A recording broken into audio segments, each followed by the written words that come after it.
ስሜ ኩኖ አለማየሁ እባላለሁ። አወያይ ነበርኩኝ። ፕሮፌሽናሊ ሎየር ነኝ።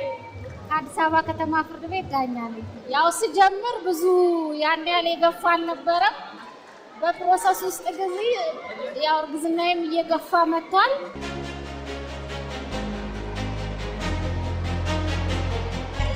ነፍሰ ጡር ሆኜ ደግሞ ቆመሽ ነው የምታወያዩ።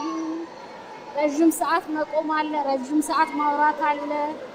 ከባድ ነበረ። ግን ከሁሉም በላይ እዚህ ታሪካዊ ሁኔታ ውስጥ መገኘት በራሱ በጣም የሚያስደስት ነገር ስለነበረ ዛሬ ራሱ በጣም እየከበደኝ ነው የመጣው መጨረሻውን ማየት ስለፈለኩኝና ለኔ ትልቅ እድል ነው ብዬ አስባለሁ። በጣም ደስተኛ ነኝ።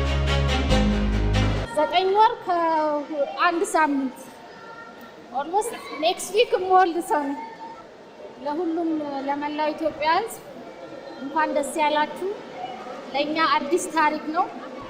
በዚህ ታሪካዊ ኩነት ደግሞ ሁሉም አምኖበት መጥቶ ይሄን ሁሉ ጊዜ ቁጭ ብሎ ተወያይቶ ወደ መግባባት መምጣቱ ይሄ በጣም ታሪካዊና ልዩ የሚያደርገን ህብረተሰቦች ስለሆነ እጅግ በጣም አመሰግናለሁ።